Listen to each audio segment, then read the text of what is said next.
Alright, so I want to talk about the DCEU.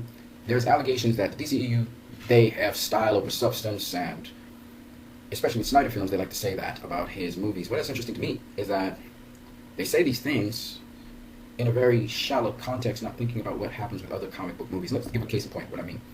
Take for instance Civil War.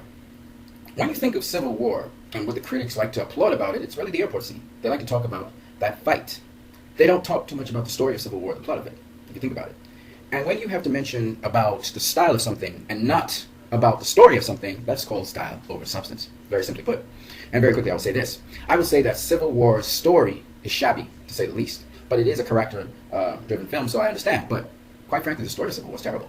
It does not deal with or bring any kind of closure to the collateral damage and the accords that were put to actually control collateral damage as well as control deaths, which is the whole purpose of the film. It seemed, but it's not really. The storyline is actually about something else. And the villain is, why this falls apart is because the villain is so weak. I mean, Zemo, you could have just kicked Zemo out of the movie and just used a Hydra agent. The Hydra agent that Zemo killed to get information, he just kept him alive and just never had Zemo in the movie. And the movie actually would have worked out better because the beginning now would have been caused, the explosion would have been caused by the Hydra agent who either used Bucky, activated Bucky as the Winter Soldier because he has all the codes and information about that. He would have activated Bucky as the Winter Soldier to cause that to happen, or he could have done it himself and framed it on Bucky. It doesn't really matter. It's happened to cause the rift. And now, this is the other part where Zemo came up short. You use the Winter Soldier program. You don't kill the Winter Soldiers. So the story would have gone, it would have transpired pretty much like how it was transpiring, except the threat of the Winter Soldiers being activated is now a real threat with the agent. And now you can add in that footage from 1995 where Bucky kills Iron Man's parents to split up the Avengers at that point. They were together trying to fight these Winter Soldiers plus the agent, and then the agent presents this information to Iron Man, which makes it flip out and want to attack Captain America and Bucky, and he does so, and there's a fight that ensues, but what happens? What happens is that these heroes which are divided and the agent, there's this huge explosion. See what I'm saying? Iron Man's the only one that comes out of it, and we see him. We don't see anybody else. We don't know what happened to the rest of the people. As far as we know, they're all dead. And then, from that, we go to the last part of the movie, where Captain America writes a letter to Iron Man and sends it to him, frees the other people. We find out that Bucky's alive, Black Panther's alive, who's trying to kill Bucky. And so Iron Man and Black Panther were trying to kill Bucky, but Black Panther finds out that Bucky really was just being used by the agent. They all know now the agent because they faced him and his Winter Soldier program. And so they cryo-freeze Bucky, they release the prisoners, Captain America's, everything's finishing the same way except Iron Man's still unresolved with Captain America and Bucky. That's the very important part. Because now we have a rift, for real. And then the agent is alive, we find out at the end, and one or two of the Winter Soldiers. That's how you do a movie. Now, what you've shown is that oversight wasn't the important thing. The Avengers could have maintained themselves and handled themselves. That's what the story's showing. It has a twist because you have this real threat on the world that they had to come together to fight, but there was a rift between them at the last minute because the agent was able to do that. So we still have the rift between Iron Man and Bucky going into the next film, but they succeeded in stopping the agents. Right? It wasn't by accident. We could say Iron Man, he found a way to stop everybody, right? But in so doing, he almost killed everybody, even though he was trying to get all of them out, right? So from that now, we see Iron Man kind of end the movie. Captain America was right about going after these people, and that he had to take action because the oversight and Iron Man, they were not going to do it. And now we see that oversight is not the only thing, that the Avengers need something else. Iron Man ends realizing oversight is not the way, so he's ignoring the secretary to listen to what Captain America is saying, because Captain America makes sense, but he has a rift between Captain America and himself because he needs to find Bucky, because he still has an issue with Bucky. And versus no more revenge. My boy doesn't want to kill Bucky anymore. Black Panther, he's hiding Bucky, and Captain America is the dude that was the smartest man in the whole thing, and he's continuing his thing, and he still pledges support to Iron Man. Even Iron Man has a rift with him. So now you end the movie like that. See what I'm saying? Now you've handled collateral damage and oversight being, you know what? When you look at the threat to the world and what we are able to maintain, you know what? Some things happen. Like Captain America was saying in the argument, some things happen. But we must move on. Considering the threat that was before us, and considering what we had to do, hey, they need us. They need the Avengers. So Captain America's got that kind of vibe going on. Iron Man still got his issues and rift, but he's seeing that Iron Man had a point about oversight. And that takes care of collateral damage and oversight. The story actually comes full circle. You have a real villain. He survives, so that means that villain could even be Baron Zemo. He could have been Baron Zemo, because Baron Zemo was a Hydra agent, at least for a moment. So I'm just saying, that would have solved that problem, right? And then it wouldn't have been style over substance. It would have actually had a story, all right? Let's go to Batman v Superman and Man of Steel. Both were not focused on the action sequences. Both will focus on the story. People will talk about the story of Krypton in the opening sequence. They'll talk about Superman's challenges when he was growing up and his ideologies. That's where you have story over style. Zack Snyder is not just style over substance. Now I'm going to do this interview here, which deals with Grant Morrison talking about Superman's politics with Mark Hughes, okay? And this here is Grant Morrison. This is Grant Morrison, famed DC writer. And he's written Superman, he's written Batman comics, he's written them all. And right here, I want to go into a specific part of his discussion with Mark Hughes. I wanted to deal with this right here. So first we're going to look at the aspects, the social aspects of Superman, and then we're going to look at the DCEU and how that kind of, what he thinks about the DCEU's take on. So Mark Hughes asks, you mentioned the kind of social aspect of Superman. I've always thought it was important to his creation that he was rooted in the democratic and socially progressive ideas of Jewish culture and politics at the time. To this, Grant Morrison says, absolutely, that can never be forgotten. Superman is the creation of two boys from Cleveland who were the sons of immigrants themselves, young Jewish boys, Jerry Siegel and Joe Shuster. So he was very much an immigrant hero. He came from another planet to America. And you're talking about a time in the Great Depression when there were a lot of people who had just recently arrived in America, and they were trying to adapt to conditions. And they were having trouble financially. They were having trouble politically and socially. People in ghettos, in huge cities bigger than anything they'd seen before. I think out of that came this myth. Who's strong enough? Who's fast enough to operate in a city like New York? Which became Metropolis, obviously. But they created this Superman character who, to me, was the ultimate immigrant figure, who stood for their own hopes and dreams. Not only was he the kind of strong man these spindly boys aspired to be, he also stood against the injustices that I think they'd obviously seen in their lives. So the early Superman was up against corrupt union bosses, government officials, and mayors. Everyone in power seemed to be quite corrupt in Superman stories, and he was the one shining light who was up against that. I very much think he was designed as a Depression-era Superman. Also in the stories, he fights robots a lot. And this was a time when mechanization was putting people out of jobs. You see, the same thing in Charlie Chaplin's Modern Times movie from a little bit earlier, with the idea that mechanization and robots are going to put us all out of work and everyone's going to end up on Skid Row. So you see Superman in these early years constantly smashing machines and smashing robots, the kind of being, this figure of triumphant humanity and personality against the overwhelming approach of the machines. So Mark Hughes asks, what's your opinion of the new cinematic DCEU? In particular, we see the approach with the previous film, and now more so with the new film Batman v Superman Dawn of Justice, addressing the social issues surrounding the arrival of Superman, including reflecting real-life xenophobia and anti-immigrant sentiments in the United States these days.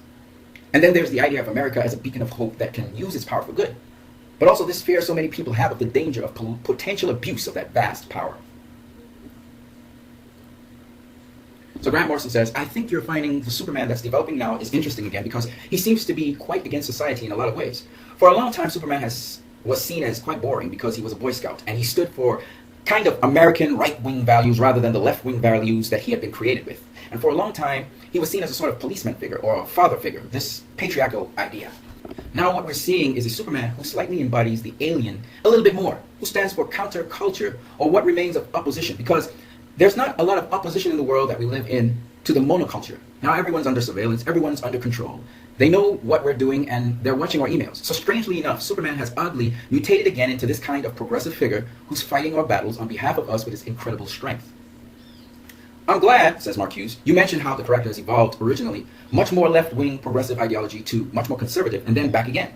Because the new film is representing that incarnation of Superman who is more against corruption in society, but they're juxtaposing him against a Frank Miller sort of Batman who represents the Batman reacting against Superman as a police-like government figure.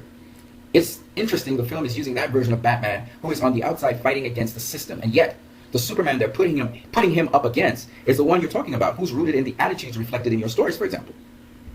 Grant Morrison says, which is fascinating. I hadn't even thought of it in those terms before, because Frank Miller positioned Superman very much as a Republican figure. He was working with Ronald Reagan, and he was absolutely in the pay of the American government in The Dark Knight Returns. But in this movie, we're seeing a Superman who's not on anyone's side.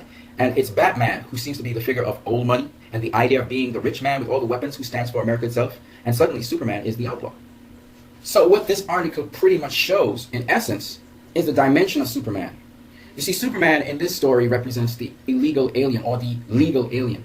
It's a quandary in America right now how to deal with illegal immigrants that are there. And Superman, to some degree, he's kind of like this illegal immigrant to those people who do not see him as a hero.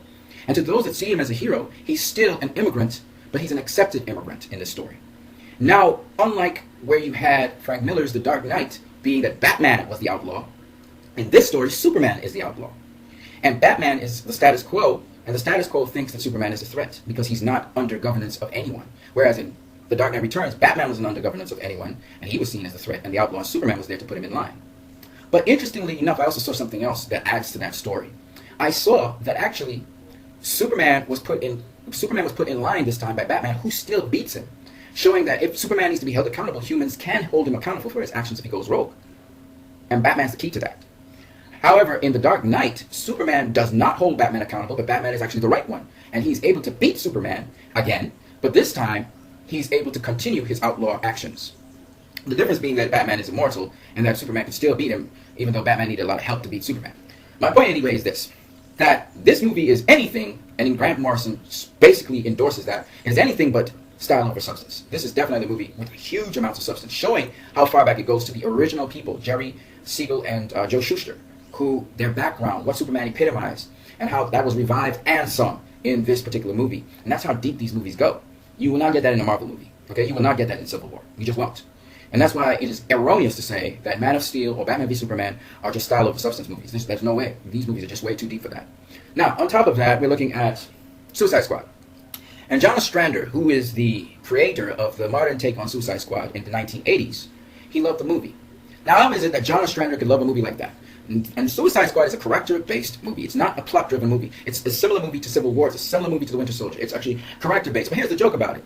You get to like these characters within one movie, and they've never been introduced before that. You had the luxury of having Captain America movies before Civil War and before The Winter Soldier. You had the benefit of having Iron Man movies and Avenger movies before these movies came out. And my point is this. The brilliant work that was done by David Ayer cannot be denied. How he was able to take characters that have never been seen on the screen before and introduce them and then have them have a chemistry at the end, which does not compromise their villainy. That kind of work that is done is not something you would see in a Marvel movie of any kind. You haven't seen it in X-Men, you haven't seen it in Deadpool, you haven't seen it in the Avenger movies. You haven't. Not even in the standalone movies. And the point I'm making is when people talk about style over substance, that's not true. The issue that was being dealt with and actually resolved in the movie Suicide Squad was friendship, a bond, common bond, honor among thieves. It's not really friendship, but honor among thieves was the theme. Versus leverage. That's what that film did, and it actually handled it. It showed how honor among thieves brought the whole entire squad together so that they could fight and overcome a greater evil than themselves. That the leverage that Amanda Waller used is only as good as how tight she could keep it. And she failed a number of times in her leverage system. And Enchantress, of course, failed in her leverage system as well. Batman talks about friendship as well. So you see two different approaches in this movie. That's not style over substance. That's substance. You can't say that for Avengers movie. You can't say that for Captain America Civil War movie. You can't even say that. Well, you could say it for some X-Men movies. Some X-Men movies deal with themes and so on. You couldn't say it for a Deadpool movie. My point being, style over substance is not a true depiction of these DCEU movies. And these people know this. They know that they're projecting what they have seen on the screen. X-Men Apocalypse, excellent movie. Excellent movie, deeper than Civil War. Batman v Superman, hell of a lot deeper than Civil War. And the Ultimate Cut is just millennia ahead of them. You know. So, I just wanted to leave that with you guys. And wish you guys a good day. You guys have a great one.